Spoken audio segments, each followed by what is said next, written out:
Shalom, Bapak Ibu, Saudara-saudari yang dikasihi oleh Tuhan Yesus Kristus. Selamat berjumpa kembali di channel Suara Rohani Kristen.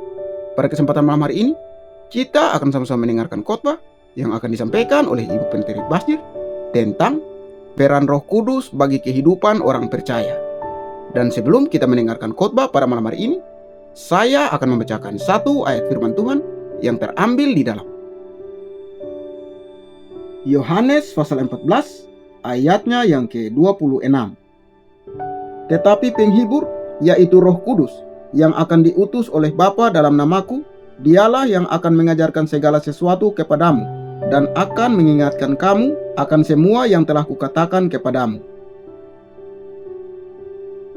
Amin. Tepuk tangan sorak-sorai buat Tuhan. Silakan duduk, Bapak Ibu yang terkasih. Shalom. Apa kabarnya hari ini? Luar biasa. Saudara, kita sudah merayakan kenaikan Tuhan Yesus. Dan satu hal yang Tuhan ingatkan kepada murid-muridnya adalah ketika aku pergi menyediakan tempat bagimu, maka aku akan meminta kepada Bapa supaya Roh Kudus itu dikirim bagi kita orang percaya. Yesus berkata satu jaminan kepastian, aku tidak membiarkan engkau sebagai yatim piatu. Bayangkan kalau Yesus sudah tidak ada, murid-muridnya juga mau bagaimana pengharapannya.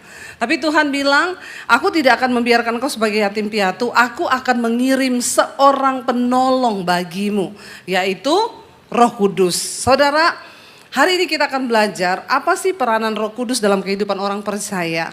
Itu banyak sekali, tapi saya hanya mau ngambil yang inti-intinya saja yang sangat dan begitu penting dalam kehidupan kita di dunia ini. Mari kita lihat bersama saudara, Yohanes pasal yang ke-16 ayat yang ke-8 dulu.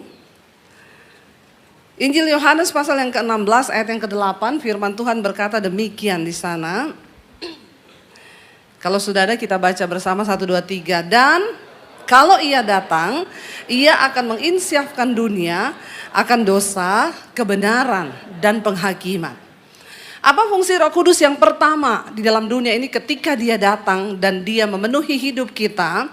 Dikatakan di sana, dan kalau ia datang, Roh Kudus itu datang, kata Tuhan Yesus.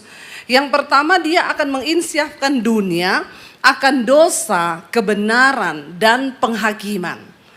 Saudara, setiap hari ini kita diperhadapkan dengan yang namanya dosa.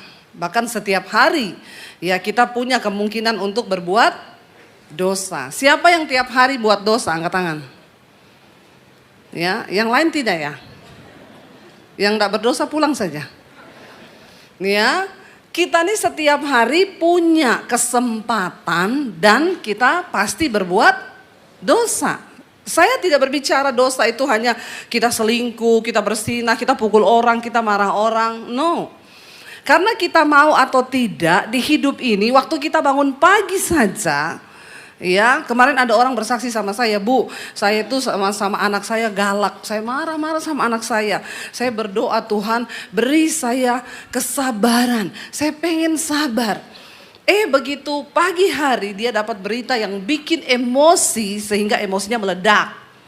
Dia bilang saya gagal lagi. Saya bilang sebenarnya itu enggak gagal. Waktu kau berdoa untuk minta kesabaran, maka Tuhan akan ketemukan kau dengan orang yang bikin emosi, amin. Kan itu ujian toh.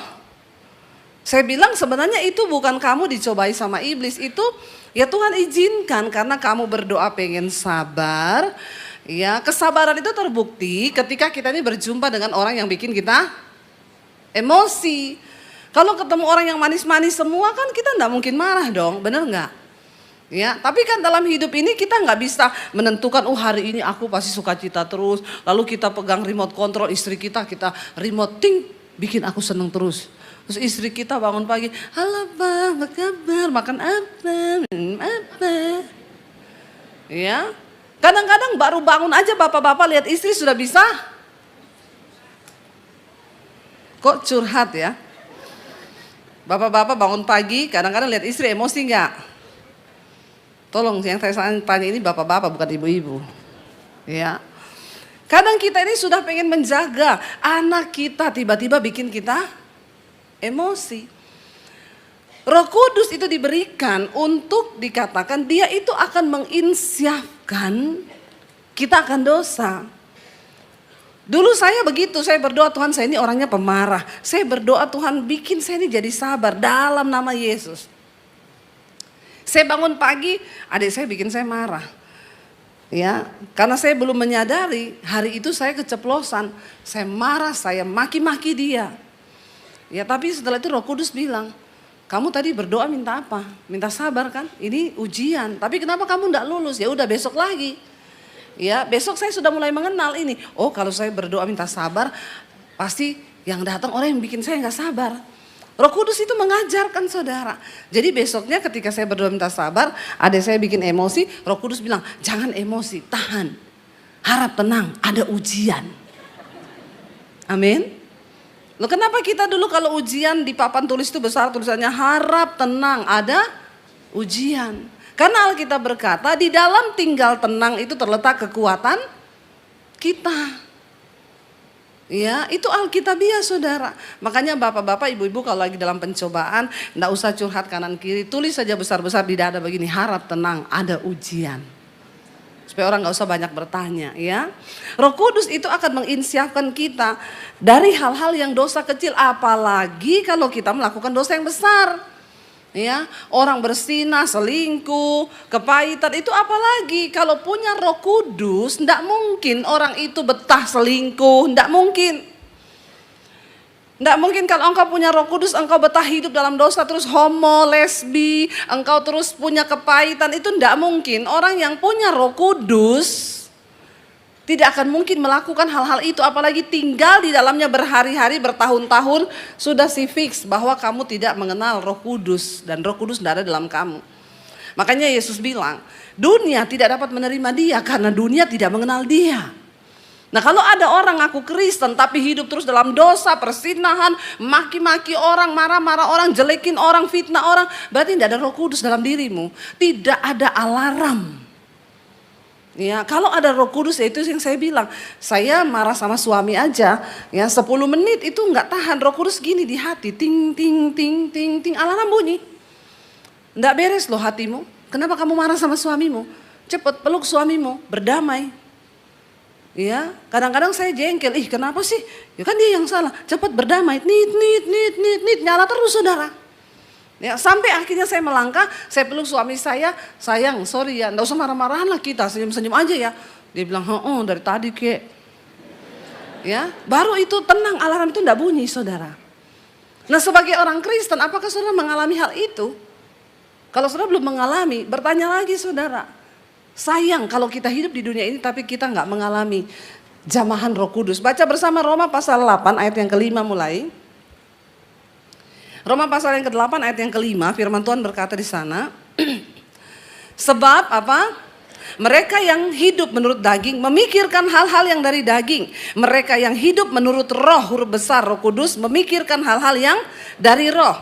Karena keinginan daging adalah maut, tetapi keinginan roh adalah hidup dan damai sejahtera. Sebab keinginan daging adalah perseteruan terhadap Allah karena ia tidak takluk kepada hukum Allah. Hal ini memang tidak mungkin baginya. Mereka yang hidup dalam daging tidak mungkin berkenan kepada Allah.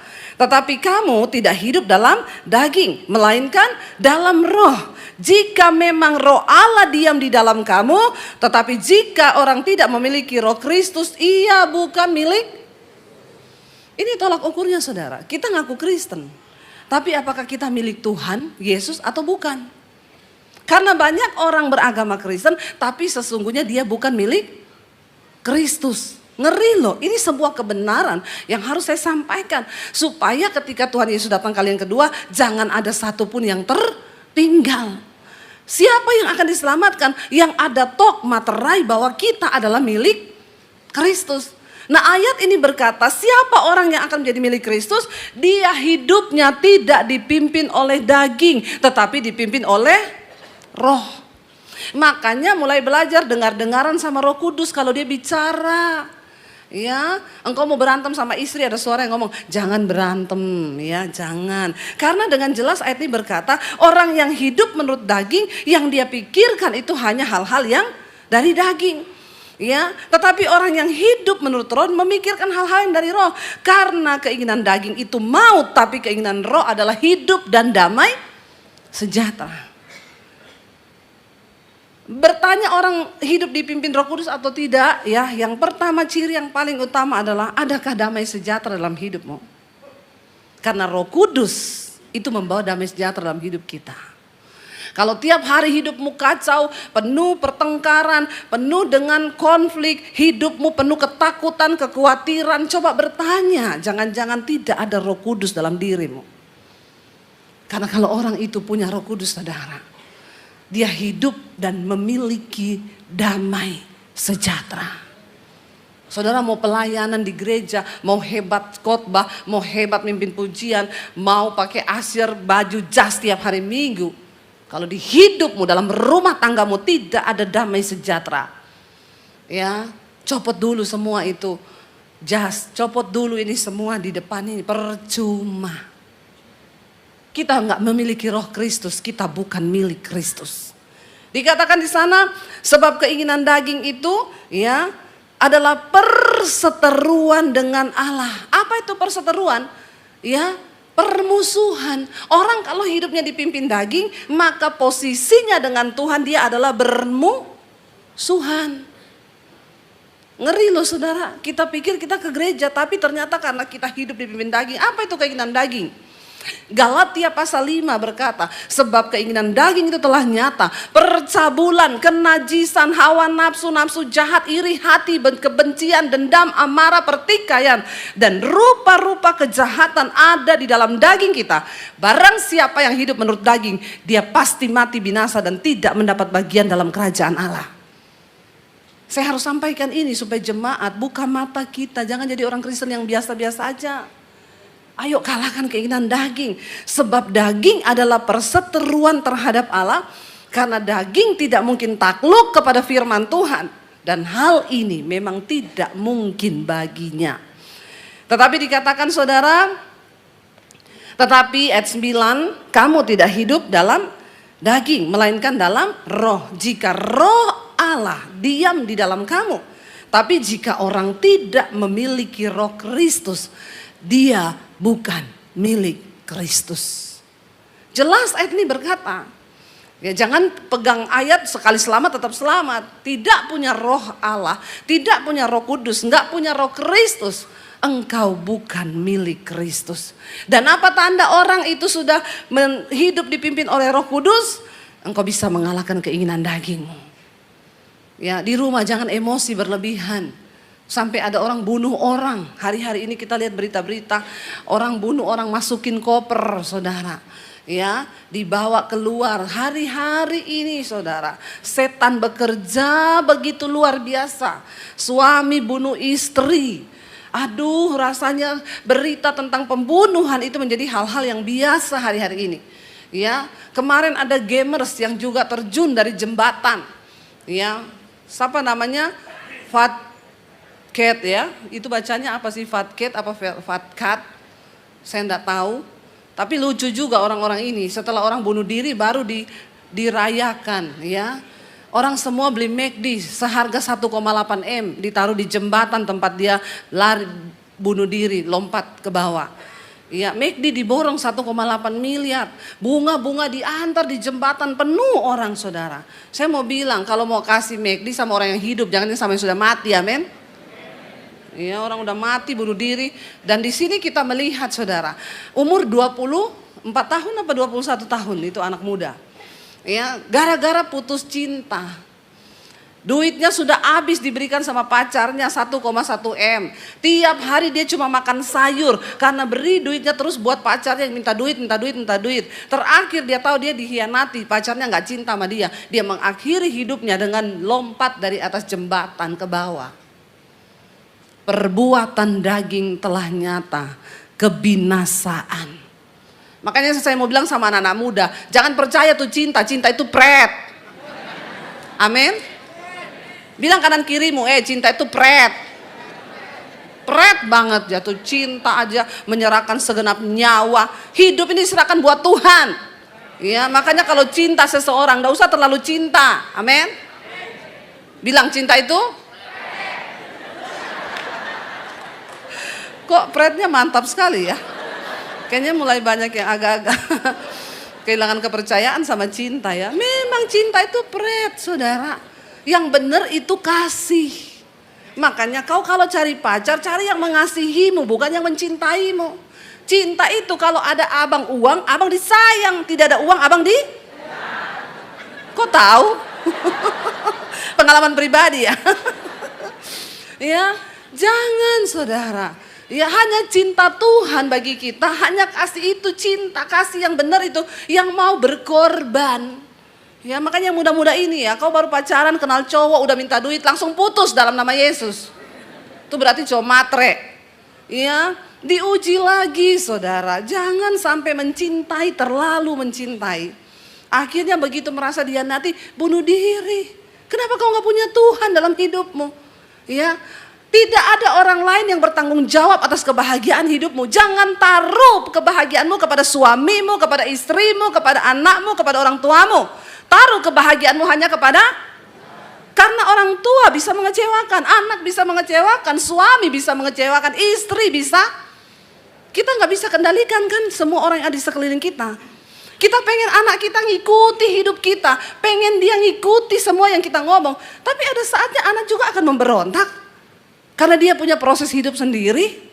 Ya, tapi kau jangan terlalu stres. Belajar melepaskan dan merelakan itu kepada Tuhan. Makanya kasihi Tuhan Allahmu dengan segenap hatimu, dengan segenap jiwamu, dengan segenap kekuatanmu, dengan segenap uangmu.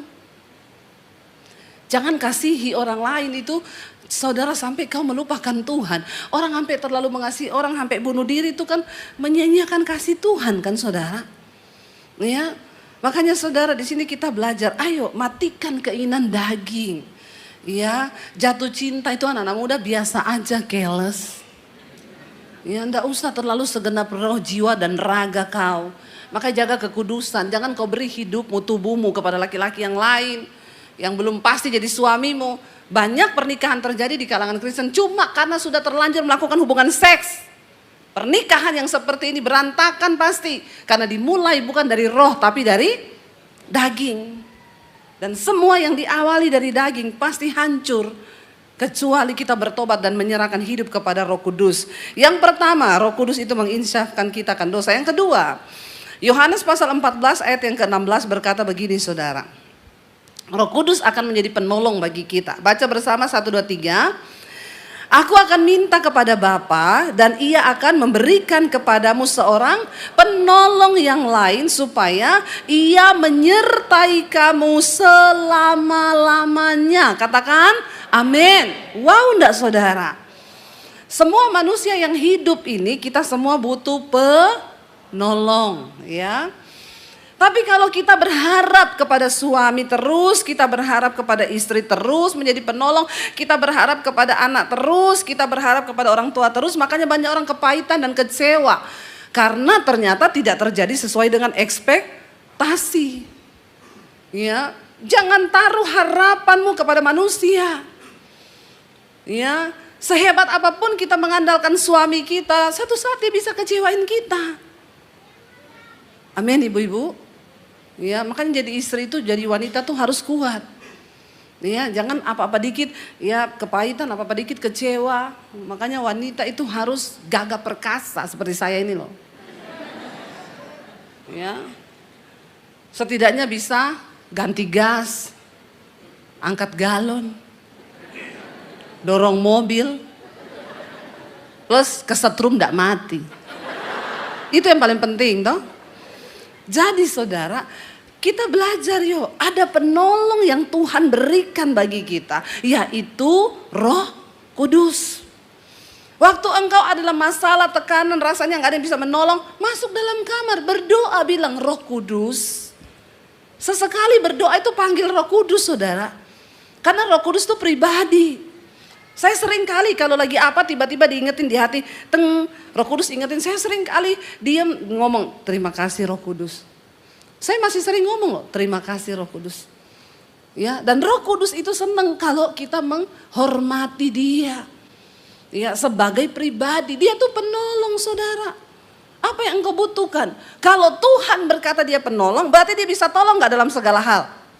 Yes, jangan engkau mengabaikan. Yesus secara fisik sudah tidak ada di dunia. Tapi dia beri rohnya bagi setiap saudara dan saya. Dan itu adalah Roh Kudus. Kita ini bersyukur loh. Makanya kadang orang lain bilang, apa itu agama Kristen? Allahnya 3, Tritunggal, Bapa, Anak, Roh Kudus. Itu orang yang tidak mengerti. Kalau kita mengerti betapa wownya kita ini percaya sama Tuhan. Bapa itu adalah Allah Bapa. Kita tahu dalam perjanjian lama tidak ada seorang pun yang mengerti rupa Tuhan itu seperti apa. Bahkan ketika Musa bertanya, siapakah engkau? Dia cuma menjawab apa? Aku adalah aku. Ya. Manusia gak bisa menjangkau Allah yang Maha Kudus, Maha Kuasa. Bahkan Tuhan berkali-kali menyatakan dirinya itu lewat angin, lewat api. Tidak ada wujud. Tidak nyata wujud Allah itu. Ya. Kenapa Tuhan tidak menyatakan wujud ketika dia menampakkan diri kepada Musa? Cuma api, cuma angin. Ya. Karena Tuhan bilang nanti kalau dia menyatakan diri dalam rupa wujud, bangsa Israel nanti bikin patung lagi yang menyerupai wujud Allah. Lalu mereka sembah lagi itu patung. Karena memang manusia itu, semua manusia itu butuh figur. Manusia itu butuh figur, ya. Kita nggak bisa membayangkan sesuatu yang nggak ada di pikiran kan. Makanya ketika Musa naik ketemu Tuhan, dia turun, bangsa Israel sudah membuat patung lembu emas untuk disembah. Lalu Allah menyatakan diri, dia bilang, wah memang manusia itu membutuhkan juru selamat dan mereka harus punya figur. Lalu Alkitab berkata, Allah Bapa yang Maha Kuasa itu harus turun ke dalam dunia untuk memperdamaikan dirinya dengan manusia. Dia turun dalam rupa manusia. Di dalam Tuhan Yesus Kristus. Saya pernah ketemu satu orang bapak, saya naik Grab saudara. Saya ngobrol dengan bapak ini, dia bukan Kristen. Lalu kami terlibat dalam sebuah pembicaraan, dia bilang, oh ibu Kristen, berarti ibu percaya Tuhan 3 dong. Ya sebentar pak, bapak ini enggak ngerti, kalau enggak ngerti enggak usah ngomong pak, saya jelasin sama bapak. Makanya orang Kristen, engkau harus siap sedia memberikan pertanggungan jawab terhadap imanmu ketika ada orang yang bertanya. Jangan gini, oh saya enggak tahu, tak kasih nomornya Bu Debi ya. Pret. Ya. Makanya Rasul Paulus bilang kalau ditinjau secara umur harusnya saudara-saudara ini sudah menjadi pengajar. Tapi asas-asas dari kekristenan aja banyak yang belum mengerti. Kenapa? Karena ditanya, Bapak baca Alkitab bagaimana mungkin? Membaca saja aku sulit. Nggak pernah baca firman. Nggak punya pengetahuan tentang Alkitab. Di luar sana banyak orang yang tidak mengerti dengan iman kita. Saudara, itu Alkitab bilang siap sedia memberikan pertanggungan jawab. Makanya belajar firman Tuhan. Saya bilang gini Pak, Bapak bilang, dia bilang masa Tuhan jadi manusia? Saya bilang, Pak menurut Bapak Tuhan itu maha kuasa enggak? Iya maha kuasa. Menurut Bapak Tuhan bisa jadi apa aja enggak? Jadi angin, jadi api, bisa karena Tuhan maha kuasa. Nah pertanyaan saya sekarang, menurut Bapak Tuhan bisa enggak jadi manusia? Mulutnya tertutup. Karena dia tadi sudah bilang, masa Tuhan jadi manusia? Jadi saya umpan dulu dia. Ya, menurut Bapak Tuhan maha kuasa? Tuhan bisa jadi manusia? Diem. Loh Pak, tadi Bapak bilang Tuhan maha kuasa loh, bisa jadi apa aja. Tak tanya Pak, Tuhan bisa jadi semut enggak? Ya bisa lah. Lah kalau jadi manusia bisa enggak? Akhirnya dia bilang, ya bisa. Ya bisa. Bapak tahu kenapa Tuhan harus jadi manusia Pak? Pak, kalau Bapak itu lihat ada semut ya, semut itu mau masuk di lubang api Pak. Bapak tegur semut itu ya, semut jangan lewat situ, kamu nanti masuk di lubang api semut. Dia ngerti enggak Bapak ngomong sama dia? Enggak, berarti kalau Bapak mau ngomong sama semut, Bapak harus jadi apa? Sekarang Bapak mengerti kenapa Tuhan harus jadi manusia. Pak, Tuhan kirim nabi-nabi, Tuhan bicara lewat api, Tuhan bicara lewat bencana, Tuhan bicara lewat peristiwa Sodom dan Gomora. Tidak ada satupun manusia yang bertobat. Tuhan kirim nabi, Tuhan kirim hamba-hambanya bicara, dibunuh semua nabi-nabinya Pak. Lalu Tuhan berpikir, aku sendiri yang harus turun ke dunia dan menjadi serupa dengan manusia supaya dia bisa ngomong. Kalau Bapak ngomong sama semut, ya enggak bisa semut ngerti kecuali Bapak jadi semut. Yesus datang ke dalam dunia, ia adalah Tuhan yang menjelma menjadi manusia yang pertama Pak, untuk membayar kutuk dosa kita. Yang kedua, dia kasih tahu nih loh, jalan kebenaran itu adalah ini. Yesus mulai mengajar, sebab hal kerajaan Allah itu seumpama orang yang menemukan sebuah ladang, lalu dia pergi menjual segala miliknya untuk mendapatkan ladang itu, karena dia tahu bahwa dalam ladang itu ada harta karun yang berharga. Yesus mulai mengajar di dunia, hai anak-anakku, kalau ada orang benci kamu, jangan kamu balas yang jahat dengan yang jahat, tapi kalahkan kejahatan itu dengan kebaikan, doakan musuhmu. Itu ajaran yang Yesus bawa. Dan apa yang Yesus katakan, dia bilang semua itu berasal dari Bapa. Lalu ketika Yesus mati untuk menebus dosa saudara dan saya, dia naik ke surga. Karena memang Yesus bukan dari dunia, Yesus dari surga. Dunia bukan tempatnya. Dia harus pulang ke surga. Dan dia berkata, aku secara fisik sudah tidak ada, tapi rohku aku tinggalkan bagimu. Itu yang namanya pribadi ketiga, yaitu Allah Roh Kudus. Bayangkan kalau Yesus hanya dalam bentuk fisik, maka kita semua kalau mau ketemu Yesus harus pergi ke Yerusalem, iya enggak? Ya, tapi karena Yesus naik ke surga, saudara nggak perlu pergi ke Yerusalem. Rohnya itu menjamah setiap orang dimanapun berada. Dan dia adalah penolong yang berjanji di sana akan menyertai kamu lamanya saudara. Wow, saudara pegang ayat ini. Yang ketiga saudara kita baca, apa fungsi Roh Kudus? Dia adalah penghibur bagi orang-orang percaya. Yohanes 14 ayat 26 kita baca bersama. Tetapi penghibur, Yohanes 14 ayat 26. Yohanes 14 ayat 26 baca bersama 1, 2, 3. Tetapi penghibur yaitu Roh Kudus yang akan diutus oleh Bapa dalam namaku, dialah yang akan mengajarkan segala sesuatu kepadamu dan akan mengingatkan kamu akan semua yang telah kukatakan kepadamu. Roh Kudus itu penghibur. Saudara, Tuhan tahu manusia itu butuh hiburan. Amin apa amin? Ya. Manusia itu semua butuh hiburan, ya. Dan kalau kita cari hiburan di dunia itu cuma sementara. Saudara yang suka pergi ke night club ditanya buat apa? Cari hiburan. Saudara goyang-goyang di situ, saudara pulang stres lagi enggak? Stres lagi. Saudara mencari hiburan dengan apapun yang engkau mau coba lakukan. Banyak orang mencari pelampiasan diri. Ada ibu-ibu yang cari kebahagiaan dengan shopping, beli tas baru. Tas baru cuma bertahan 1 bulan, bikin kau puas. Setelah itu kau sudah tidak suka lagi, pengen lagi yang lain. Kita membutuhkan seorang penghibur yang akan memberikan kita damai sejahtera dan penghiburan yang kekal sampai selama-lamanya. Kita kalau hidup dengan Roh Kudus tuh enak saudara. Ya, selalu ada damai sejahtera karena ada seorang penghibur. Saudara dihibur sama lawak, saudara ketawa terbahak-bahak nonton ya, cah lontong, lontong sayur. Setelah itu stres lagi.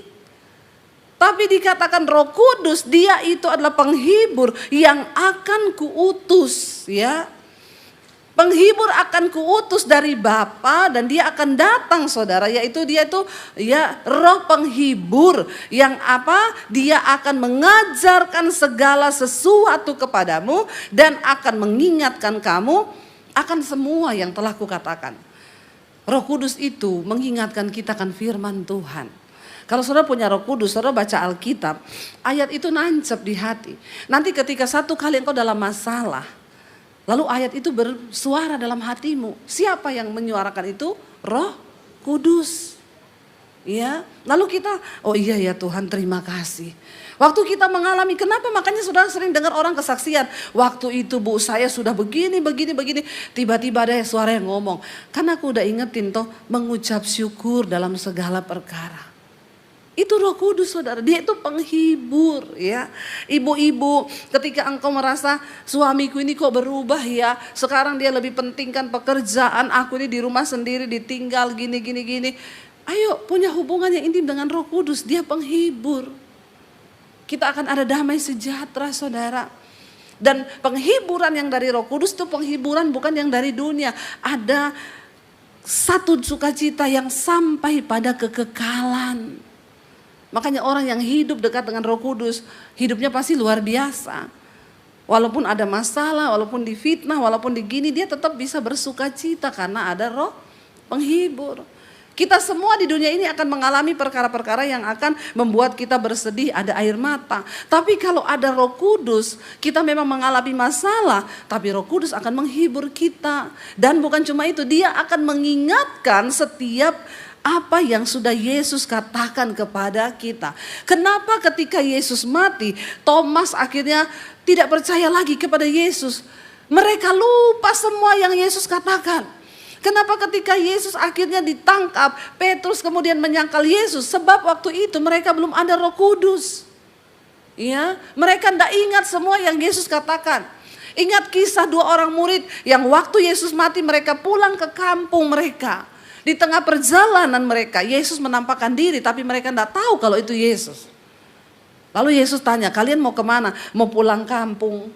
Kenapa kalian mau pulang kampung? Mereka bilang sama Yesus, hello, kayaknya cuma kamu satu-satunya orang di sini yang gak tahu apa yang terjadi di Yerusalem. Kenapa? Itu loh Yesus. Orang yang kami puji-puji, dia melakukan mujizat, dia melakukan banyak hal. Dia dibunuh sama ahli-ahli Taurat. Ya, lalu Yesus bilang, loh bukankah itu dulu dia sudah ngomong waktu dia bersama-sama dengan kamu? Tapi karena tidak ada Roh Kudus, murid lupa semua. Kalau kau tidak ada Roh Kudus, firman kau lupa. Biar saya khotbah sampai berbusa di sini 1,5 jam. Karena dalam hidupmu tidak ada Roh Kudus, kau pulang kau lupa itu firman. Sering kan begitu? Kita pulang ditanya sama anak, Pak tadi ayatnya khotbahnya apa ya Bu Debbie? Tahu, lupa. Nah itu, tanda-tanda itu. Ya. Tapi kalau ada Roh Kudus dalam diri kita, dia mengingatkan firman yang kita dengar. Dia mengingatkan Alkitab yang kita baca. Makanya saudara, tiap hari bacalah firman Tuhan. Supaya banyak perbendaharaan dalam hati kita, yang itu akan diingatkan Roh Kudus sesuai kebutuhanmu ketika engkau mengalami masalah. Kita ini sudah tidak ada Roh Kudus, tidak pernah baca firman. Ya makanya hidup keok terus, hidup persoalan terus, tertekan terus, ruwet terus. Karena kita kurang mengandalkan Roh Kudus. Roh Kudus itu Roh Allah loh. Dia yang akan memerdekakan kita saudara. Dia menuntun kita, bahkan dia mengajarkan banyak hal kepada kita. Lalu saudara yang terakhir dikatakan di sana, ya kita baca bersama bahwa Roh Kudus itu akan memberikan kita kuasa untuk menjadi saksi Kristus. Buka Kisah Para Rasul pasal yang pertama ayat yang ke-8 ya. Kisah Para Rasul yang pertama ayat yang ke-8. Firman Tuhan berkata di sana 1, 2, 3. Tetapi kamu akan menerima kuasa kalau Roh Kudus turun ke atas kamu, dan kamu akan menjadi saksiku di Yerusalem dan di seluruh Yudea dan Samaria dan sampai ke ujung bumi. Tidak main-main loh saudara. Ayat ini berkata, kalau Roh Kudus turun ke atas kita, yang pertama kita menerima kuasa. Wow, enggak itu? Kuasa itu diberi oleh Tuhan bagi kita loh. Iya, sayang sekali banyak orang Kristen tidak memakai kuasa itu yang diberikan. Karena kita tidak menerima Roh Kudus. Engkau akan menerima kuasa. Ini Tuhan yang ngomong, bukan saya yang ngomong. Ini Yesus yang ngomong. Tapi engkau akan menerima kuasa kalau Roh Kudus turun ke atas kamu, dan kamu akan menjadi saksiku di Yerusalem. Pertama-tama dimulai dari Yerusalem, lalu sampai ke Yudea dan Samaria dan sampai ke ujung bumi. Kenapa banyak orang Kristen takut bersaksi? Karena tidak ada Roh Kudus dalam dirimu. Orang kalau punya Roh Kudus, dia selalu rindu menceritakan tentang Tuhan. Coba kalau seluruh jemaat ini dipenuhi Roh Kudus, lalu engkau punya roh ya yang rindu untuk bersaksi. Kau ketemu orang siapa aja kau pengen cerita tentang Tuhan. Ya, waktu kita duduk makan kita ngomong tentang Tuhan. Dimanapun kita cerita tentang Tuhan. Kepada anak-anakmu engkau akan bercerita tentang Tuhan. Karena hidupmu dipenuhi Roh Kudus. Saya selalu kalau sama anak-anak di mobil, di rumah, di meja makan, saya selalu bilang, Dek, ingat ya, Tuhan itu hidup. Itu perkataan Roh Kudus, saudara. Setiap hari kau berkumpul dengan anakmu, apa yang kau ceritakan? Hello? Ya, ceritakan firman Tuhan. Roh Kudus memampukan kita untuk menjadi kesaksian. Saudara lihat, Petrus adalah seorang pecundang ketika dia belum dipenuhi Roh Kudus. Waktu Yesus ditangkap, Petrus bilang, aku tidak kenal dia. Yang benar, kamu sering loh jalan sama dia. Lu gak usah pura-pura, kita sering lihat. Enggak, sumpah demi Allah. Aku gak kenal. Lalu yang satu lagi bilang, kamu duduk makan sama dia sering. Ya Allah, benar, aku gak kenal. Lalu ayam berkokok 3 kali. Saudara tahu, ketika akhirnya mereka menunggu pencurahan Roh Kudus, apa yang terjadi? Mereka berkumpul di loteng Yerusalem. Lalu Roh Kudus datang seperti hembusan angin, mereka dipenuhi oleh Roh Kudus. Kisah Rasul pasal 2 ayat 21 berkata begini, Petrus berdiri, saudara. Ketika orang-orang itu bilang begini, ya wah mereka ini sudah mabuk. Ya mereka ini pasti orang-orang yang, coba mereka berkata-kata, ini apa yang mereka ngomong? Ya. Lalu Petrus dengan kuasa Roh Kudus, tadinya dia cucungut yang tidak berani. Dia takut jangan sampai orang Yahudi tangkap dia. Tapi waktu Roh Kudus penuh atas mereka, Petrus berdiri dan berkata begini, dan barang siapa yang berseru kepada nama Tuhan akan diselamatkan. Hai orang-orang Israel, dengarlah perkataan ini. Yang aku maksudkan ialah Yesus dari Nazaret, seorang yang telah ditentukan Allah dan yang dinyatakan kepadamu dengan kekuatan-kekuatan dan mujizat-mujizat dan tanda-tanda yang dilakukan oleh Allah dengan perantaraan dia di tengah-tengah kamu, seperti yang kamu tahu. Dia yang diserahkan Allah menurut maksud dan rencananya, dan telah kamu salibkan dan kamu bunuh di tangan bangsa-bangsa durhaka. Siapa yang ngomong ini? Petrus. Yang waktu itu ditanya, kamu makan tuh sama dia? Enggak, demi Allah, aku enggak kenal. Kamu loh murid-muridnya kan? Enggak. Wow, kenapa bisa tiba-tiba Petrus yang tadinya seorang yang takut melihat Yesus ditangkap, dia berdiri dan langsung berkata, Yesus, dia yang datang diutus oleh Allah, tapi yang kamu salibkan, yang kamu bunuh di tangan bangsa-bangsa durhaka. Orang kalau penuh Roh Kudus dia gak takut menyampaikan kebenaran, saudara. Amin. Gak takut, karena dia tahu bahwa roh yang besar ada di dalam hidupnya. Tuhan mencari orang-orang yang demikian. Kalau saudara hidup dengan dipenuhi Roh Kudus, engkau punya otoritas dan wibawa ilahi. Engkau menjadi kesaksian bagi keluargamu karena engkau menyatakan kebenaran. Engkau gak perlu takut. Ya, saya selalu berkata kalau orang bilang, Bu, saya itu begini, Bu, kan kakak saya itu begini, itu saya, kamu ngomong dong. Kamu hidup gak benar loh. Tapi saya enggak berani. Kakak saya tuh kumpul kebo. Ya kenapa kamu enggak tegur? Saya enggak berani, Bu. Nanti dipikir kepo. Nanti gini. Kalau kau punya Roh Kudus, kau enggak perlu takut. Ya, karena yang kau sampaikan itu kebenaran. Amin, saudara. Ya. Saya ini dibilang orang Ibu Dewi itu kalau khotbah ceplas-ceplos. Ya saya enggak ada urusan kok. Yang saya sampaikan firman Tuhan. Saudara terima puji Tuhan, enggak terima juga ya kebangetan. Iya toh? Iya. Saya enggak pernah peduli. Mau orang kaya, mau orang miskin, mau siapapun saudara. Emang gue pikirin. Kebenaran adalah kebenaran. Harus disampaikan. Tidak perlu ada yang ditutupi. Kalau Roh Kudus ada dalam diri, tiba-tiba loh Petrus berdiri. Langsung dibilang, kamu. Yang tadinya sembunyi, ketakutan. Mereka bersembunyi di loteng ketika waktu Yesus ditangkap. Tapi tiba-tiba Roh Kudus penuh. Dia berdiri dan dia tunjuk semua itu orang-orang di situ. Kamu orang-orang yang durhaka. Pasti teman-temannya gue jawabin, bullshit nih Petrus. Ya, berani banget dia ngomong begitu. Kamu orang-orang durhaka. Tetapi Allah, dia berkata, membangkitkan dia dengan melepaskan dia dari sengsara maut. Karena tidak mungkin ia tetap berada dalam kuasa maut itu. Sebab Daud berkata tentang dia, aku senantiasa memandang kepada Tuhan. Karena ia berdiri di sebelah kananku, aku tidak goyah. Wih, Petrus yang tadinya gak bisa ngomong, yang tadinya ketakutan, tiba-tiba Roh Kristus, Roh Kudus menguasai dia. Ini perkataannya siapa, saudara? Ini bukan perkataannya Petrus loh. Ini perkataan Roh Kudus. Amin. Waktu Roh Kudus ada dalam hidupmu saudara, cara berkatamu berbeda. Engkau nggak takut, engkau ketemu orang yang hidup dalam dosa, tegur saudara, tegur, apalagi itu keluarga kita. Kasih tahu, ya, karena kita salah kalau kita nggak kasih tahu. Kita kompromi kalau kita nggak kasih tahu. Ya, mau siapapun dia. Saya ketemu keluarga saya, bolak-balik selingkuh, saya ngomong, kamu bertobat ya, jangan selingkuh terus loh. Kalau hidupmu mau diberkati, hormati Tuhan. Kau tidak menghormati Tuhan, kutuk hidupmu. Terserah lu mau terima mau kagak, itu kebenaran, amin. Biarlah hidup kita dipakai oleh Roh Kudus saudara menjadi kesaksian. Siapa Thomas? Thomas adalah orang yang berkata ketika Petrus bilang, bro, dia menyatakan diri kepada kami, Yesus hidup. Thomas bilang, alah lu gak usah berhalusinasi lah. Hello, gue lihat sendiri loh, dia mati di atas kayu salib. Kenapa kalian gak bisa terima sih kematiannya sampai kalian berharap-harap dia muncul?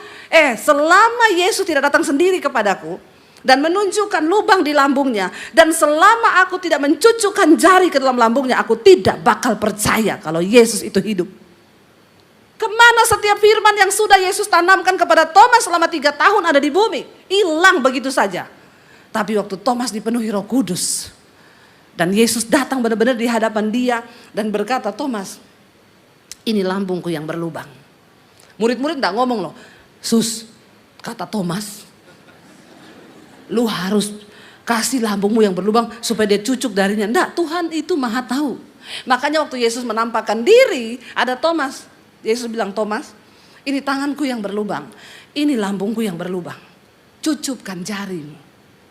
Di situ Thomas menangis dan dia berkata, ampuni aku Tuhan.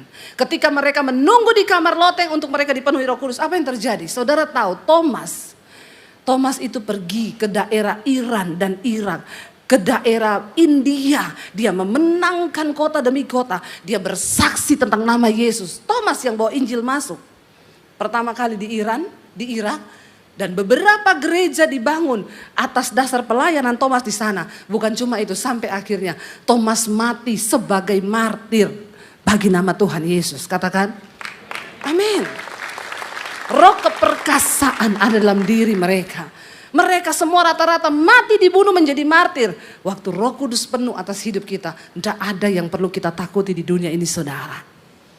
Karena roh itu lebih besar dalam diri kita. Saya undang para imam musik maju ke depan. Ini waktu cepat sekali habis ya.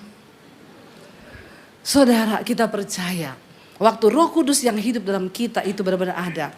Apa yang dia tidak bisa lakukan dalam hidupmu dan hidupku, dia sanggup lakukan. Ya, jangan pernah menyerah dengan keadaanmu hari ini. Apa syarat Roh Kudus penuh di hidup kita? Cuma satu, bilang, Roh Kudus, aku buka hati bagimu, masuk dalam hidupku. Kita naikkan pujian Roh Allah yang hidup penuhiku. Bukan, maaf. Rohmu yang kudus, rohmu yang hidup. Bangkit berdiri bersama saudara. Bapak, Ibu, saudara-saudari yang dikasihi oleh Tuhan Yesus Kristus, kita telah bersama-sama mendengarkan khotbah yang telah disampaikan oleh Ibu Pendeta Bashir tentang peran Roh Kudus bagi kehidupan orang percaya. Kiranya lewat khotbah yang telah kita dengar pada malam hari ini memberkati setiap kita orang percaya. Dan di akhir video ini kita akan sama-sama menyaksikan suatu renungan firman Tuhan yang akan disampaikan oleh Ibu Cornelia. Selamat menyaksikan. Tuhan Yesus memberkati. Pada malam hari ini kita mau merenungkan firman Tuhan, menjadi satu pegangan bagi diri kita selagi kita ada. Sehingga di dalam Pemazmur 27 ayat yang pertama hingga ayat yang ke-14, judul bacaan aman dalam perlindungan Allah.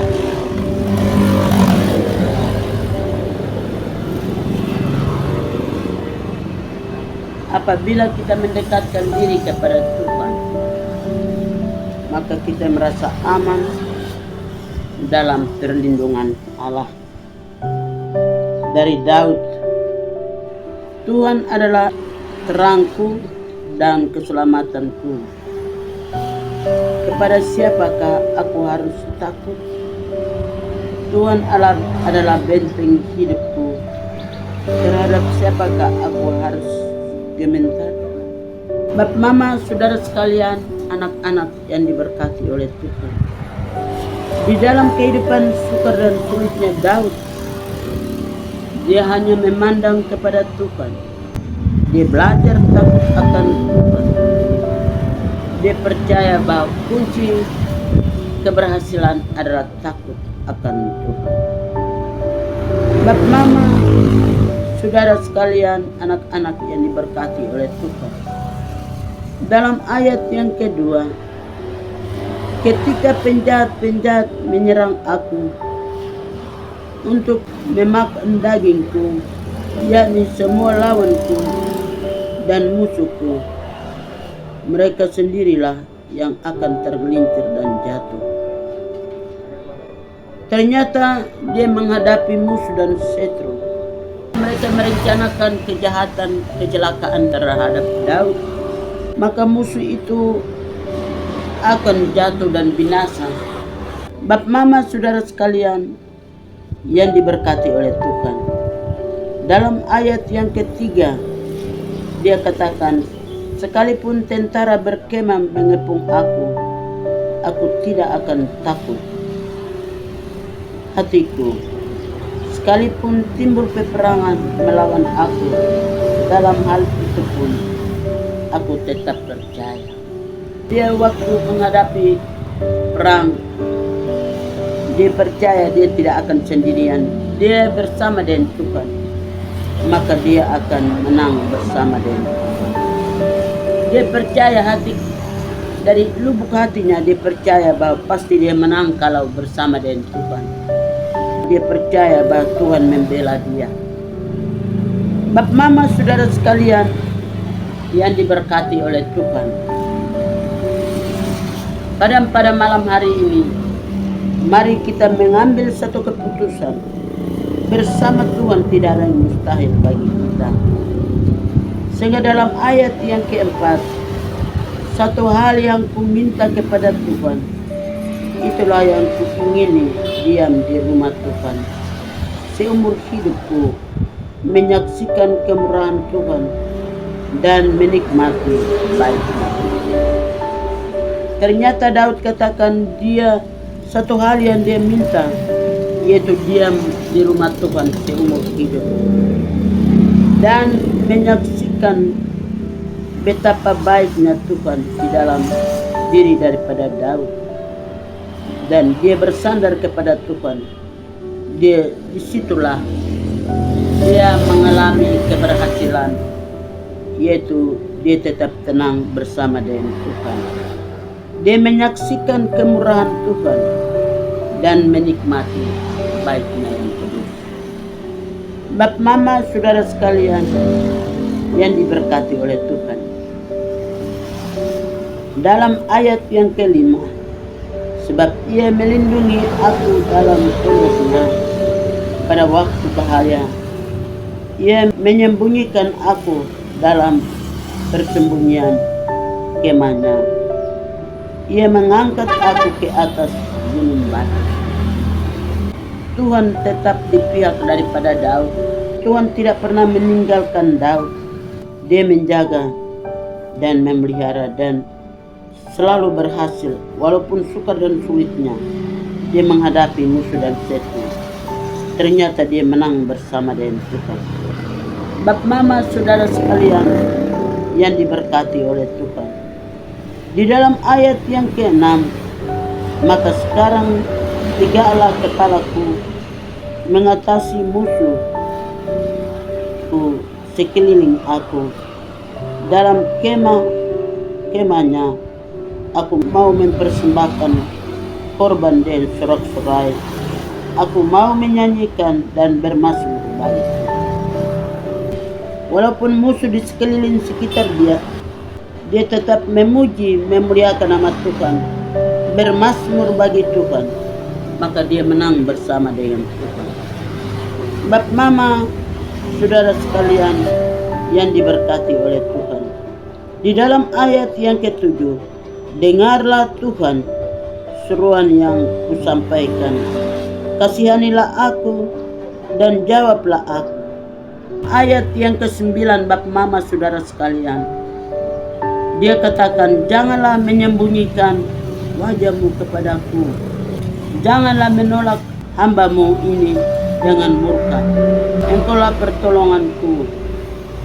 Janganlah membuang aku dan janganlah meninggalkan aku. Ya Allah penyelamat. Daud tetap mengandalkan Tuhan. Dia mau mencari pertolongan daripada Tuhan. Dan disitulah dia menemukan satu jawaban yang pasti, yaitu dia merasa tenang dalam perlindungan Tuhan. Bapak Mama saudara sekalian yang diberkati oleh Tuhan, di dalam ayat yang ke-10 dari Mazmur pasal 27, dia katakan, sekalipun ayahku dan ibuku meninggalkan aku, namun Tuhan menyambut aku. Dalam ayat yang ke-11, tunjukkanlah jalanmu kepadaku ya Tuhan, dan tuntunlah aku di jalan yang rata oleh sebab seteruku. Dalam ayat yang ke-13, sesungguhnya aku percaya dan aku melihat kebaikan Tuhan di negeri orang-orang yang hidup. Bapak Mama saudara sekalian, kita melihat keajaiban Tuhan yang Tuhan berikan kepada Daud. Terkadang kita tidak percaya kepada Tuhan. Iman kita diombang-ambingkan, sehingga apa yang kita inginkan selalu gagal dan gagal. Mari iman kita sama seperti Daud yang menaruh perhatian kepada Tuhan, dan Tuhan membela dia dan aman dalam perlindungan Tuhan. Ayat yang terakhir dalam ayat yang ke-14, nantikanlah Tuhan, kuatkanlah dan teguhkanlah hatimu. Ya, nantikanlah Tuhan. Dalam kehidupan kita menantikan Tuhan dengan damai sejahtera, maka yang Tuhan berikan adalah jawaban yang pasti. Mari kita memilih jalan yang terbaik, mengambil satu keputusan bersama Tuhan. Tuhan pasti membela kita, dan kita akan melihat keberhasilan bersama dengan Tuhan. Mulai dari malam ini sampai Maranatha, di dalam nama Bapa, Anak, dan Roh Kudus. Amin.